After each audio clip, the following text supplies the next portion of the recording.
ITI की सभी subject की प्रिपरेशन करने के लिए और सीबीटी एग्जाम पास होने के लिए सब्सक्राइब करें हमारे चैनल को और सबसे पहले नोटिफिकेशन पाने के लिए दबाएं इस बेल आइकन को।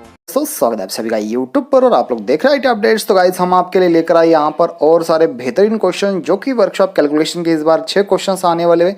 तो गाइस 6 में से 6 मार्क्स आप पाना चाहते हो तो यार गाइस इस वीडियो को अंत तक देखिएगा। और गाइस यहाँ पर मैं जो क्वेश्चन बताने वाला हूँ ये क्वेश्चंस पिछले जो एग्जाम्स है इसमें 3 से 4 बार आ चुके हैं।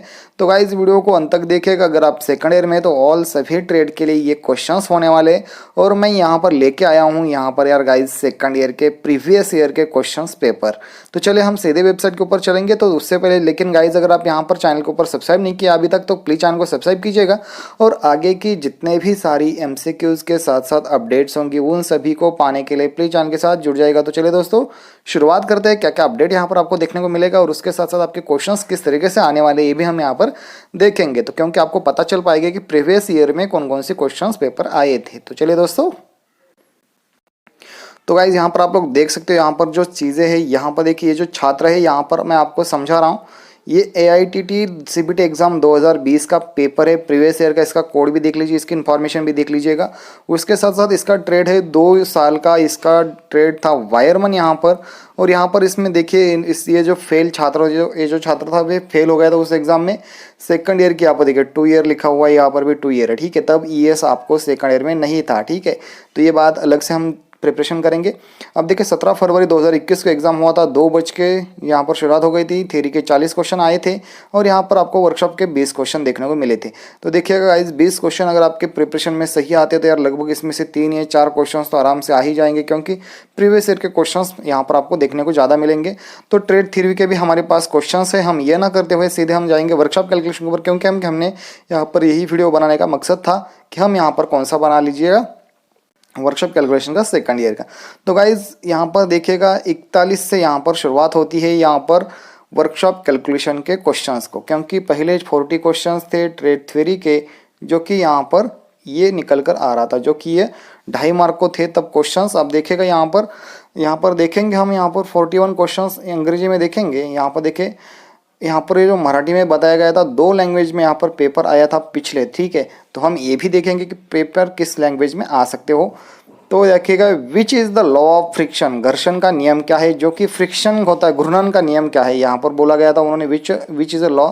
तो गाइज यहाँ पर सही आंसर यहाँ पर देखिएगा राइट आंसर इज ये था, लेकिन यहाँ पर इस छात्र ने C को कंप्लीट मतलब कि रट्टा मार लिया था।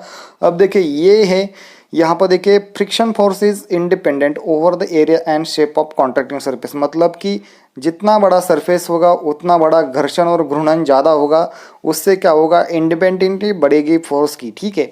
41 का ये आंसर था। अब देखिएगा 42 हम यहाँ पर क्वेश्चन देख रहे हैं घर्षण बल किसके ऊपर डिपेंड होता है, मतलब किसके ऊपर ये रहता है, घर्षण होना मतलब किसके ऊपर डिपेंड रहता है। देखिए मेटल का टाइप होना चाहिए, कांटेक्ट सरफेस कितना बड़ा होना चाहिए। तो गाइस इसका सही आंसर है जितना बड़ा कांटेक्ट सरफेस होगा उतना बड़ा घर्षण होगा घूर्णन होगा। ये चीज़ें यहाँ पर ध्यान में रखने वाली बात है। तो 43 देखिएगा what cause the efficiency of machine bye maintaining the lubrication. अब देखिए लुब्रिकेशन करने से क्या होता है, मतलब कि आप देख सकते हो ऑयल करते हो अपनी गाड़ी को वगैरह सभी चीज़ों को, तो उससे क्या बढ़ता है, तो उससे उसकी कार्य क्षमता बढ़ जाती है, उसका एफिशिएंसी कार्य करने की क्षमता उसकी बढ़ जाती है। 44 देख रहे हैं हम यहाँ पर। अब देखिएगा ये तो यहाँ पर प्रॉब्लम निकल कर आ रहा है, ठीक है। अब देखिएगा इसमें जो भी चीज़ें हम यहाँ पर देख रहे हैं लगभग देखिएगा चीज़ें इसमें जो बोला गया है कि what is the weight of the object could be moved by force. 30 kg का वेट आपको हिलाना है और आपको 30 kg के वेट को हिलाने के लिए आपका फ्रिक्शन कितना दिया गया ये दिया गया है। तो उसका गतिमान मतलब कि क्या पूछा गया इन्होंने, इसका weight what is the weight on object could be moved by force of 30 kg का फोर्स देते हुए इसको फ्रिक्शन है इतना हिलाया है, तो उसका गतिमान वो जो इसका है ना इसका स्पीड कितना होना चाहिए, उसका हिलाने के लिए फोर्स कितना अप्लाई करना पड़ेगा। तो गाइस सही आंसर यहाँ पर है 2400 kg का यहाँ पर फोर्स अप्लाई करना पड़ेगा। तो यहाँ पर देखिए 45 में हम देख रहे हैं कि what is the equilibrium example in cone resting on its tip.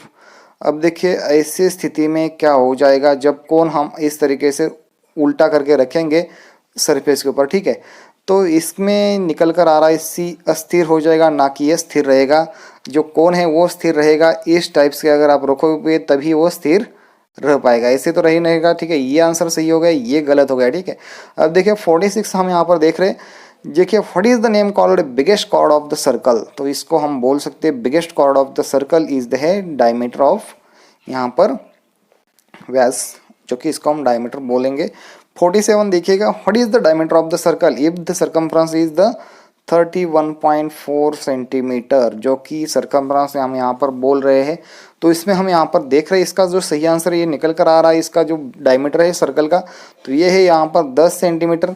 तो यहाँ पर हम चीज़ें देख रहे हैं, यहाँ पर 47 का आंसर बी है। अब देखिए 48 का आंसर हम यहाँ पर देख रहे हैं।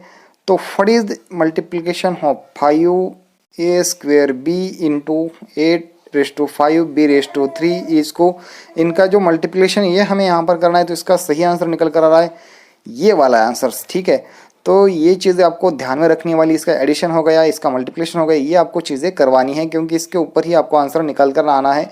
अब देखिए कुछ क्वेश्चन से आपको उसमें दिमाग लगाना नहीं है, आपको रटना भी है, लेकिन सभी के सभी आप इतना बड़ा प्रिपरेशन मत कीजिएगा क्योंकि 50 क्वेश्चन में से सिर्फ 6 क्वेश्चन आने वाले हैं। तो गाइज आपके लिए सबसे बेहतरीन मौका है कि प्रीवियस ईयर की क्वेश्चन पेपर कीजिएगा, वही क्वेश्चन आपको यहाँ पर देखने को मिलेंगे।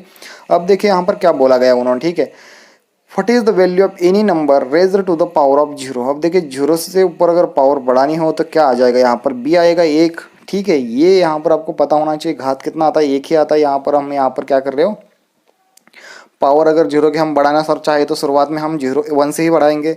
देखिए 50वां question, which is expanded form of, हाँ इसका एक्सपेंडेड फॉर्म आपको बनाना था, मतलब कि फुल फॉर्म बनाना था। तो यहाँ पर आंसर है a² + b² + ab। तो ये माइनस बी का आ रहा है सही आंसर बी। 51 देखिएगा, जो कि which is a thermoplastic material, आगे का थर्मोप्लास्टिक मटेरियल कौन सा है, तो ये है विनाइल पॉलीमर्स, ये थर्मोप्लास्टिक मटेरियल है। अब देखिए इसने 52 का आंसर सही करा है। देखिए जो कि विच इज़ इलास्टिक मटेरियल कौन सा, मतलब इलास्टिक मटेरियल कौन सा होना चाहिए जो कि खींचते हुए फिर से पहली जगह पर जाएगा, तो इसको हम नायलॉन बोलेंगे। 53 देखिएगा, tempering, what is the colour of metal pieces when heated 250 degree Celsius के ऊपर हम किसी मेटल को यहाँ पर गर्म करते तो उसके अंदर कौन सा रंग निकल कर आता है, ये है आपका देखिएगा बी ऑप्शन सही है, तपकिरी ब्राउन कलर यहाँ पर निकल कर आता है। 54 देखिएगा, यहाँ पर एक what is the process of heat treatment में प्रोसेस क्या करते हैं यार। अब देखिए यहाँ पर देखेंगे हम ऑप्शंस, तो देखिए हीट ट्रीटमेंट में क्या किया जाता है, the process of heating cooling to the change of structure and property, मतलब कि किसी भी धातु को या किसी भी मेटल को उसको गर्म किया जाता है उसकी अंतरिम स्टेज के ऊपर और उसको क्या कर देता है अलग फॉर्म में अलग मेटल में बनाया जाता है। तो इसको ये ऑप्शन सही है, उसका स्ट्रक्चर बदलने के लिए हम उसको गर्म करते हैं। देखिए 55, what is the expanded form of SP, SP का क्या प्रारूप है, एसपी का फुल फॉर्म क्या है, तो गाइस यहाँ पर सी ऑप्शन सी है, सेलिंग प्राइस। ठीक है, 55 का भी देखिएगा, डिनोटेड आई, आई मतलब कि इंटरेस्ट होता है, ये भी यहाँ पर ध्यान देने वाली बात है, इंटरेस्ट होगा, तो बी ऑप्शन सही है। यार इतने सिंपल क्वेश्चंस आ रहे हैं ना, क्या बताओ यार। ये देखिए ये मैं आपको सॉल्व करके दिखा दूंगा। अब देखिएगा, what is the interest earn if the principal is, आपके पास 12 रुपये है और 12,000 रुपये है आपके पास, तो आपके 15,600 हो गए। कितने हो गए, 15,600 हो गए। तो आपके बड़े कितने ब्याज के कितने मिले आपको, 3,600 मिले। ठीक है, तो ये आपको इसमें से निकालना था, तो अपना ब्याज कितना हुआ है, तो लगभग बी ऑप्शन है 3,600, ये माइनस करना था। What is the handbook, handbook का यूज़ किस लिए किया जाता है, ये आपको वर्कशॉप कैलकुलेशन में सिखाया है नहीं सिखाया मुझे नहीं पता, लेकिन ये क्वेश्चंस आपको जरूर आएगा आप जब यहाँ पर काम करने जाओगे। तो यहाँ पर बी ऑप्शन सही है। यहाँ पर design the book of latest works, नवीनतम कामों के यहाँ पर डिज़ाइंस अवेलेबल होंगे। 59 देखिएगा, which of the impurity cast iron make its hard and brittle, तो इसका देखिएगा गाइस सही ऑप्शन है बी सल्फर, यहाँ पर सही निकल कर आ रहा है। 60 लास्ट वाला क्वेश्चन है गाइज, यहाँ पर हम देख रहे हैं, what is the name of the booklet the rates of the various terms are indicated, जिसमें ऐसा बुक हो उसमें सभी तरीके की चीज़ों के यहाँ पर रेट्स तय किए गए हो, उसको हम क्या बोलेंगे, तो इसका है डी कीमत कैटलॉग, या उसको प्राइस कैटलॉग, मराठी में प्राइस को कीमत बोला जाता है। तो यहाँ पर है क्या बोलेंगे हम इसको, प्राइस कैटलॉग, उसकी जो कि मूल्य है, मूल्य कैटलॉग हम यहाँ पर बोलेंगे। तो ये थे 20 क्वेश्चंस आज के। और भी गाइज मेरे पास भंडार है ऐसे क्वेश्चंस का, अगर आप पाना चाहते हो तो इस तरीके की पीडीएफ, तो हर चैनल को सब्सक्राइब कीजिए। डिस्क्रिप्शन में टेलीग्राम का लिंक दिया गया है और व्हाट्सएप का ग्रुप दिया गया है, वहाँ पर भी ज्वाइन हो जाएगी। इस तरह की पीडीएफ पाने के लिए हमारे चैनल के साथ जुड़े रहिए दोस्तों। मिलते हैं नेक्स्ट वीडियो में, तब तक के लिए बाय गाइस, जय हिंद जय भारत।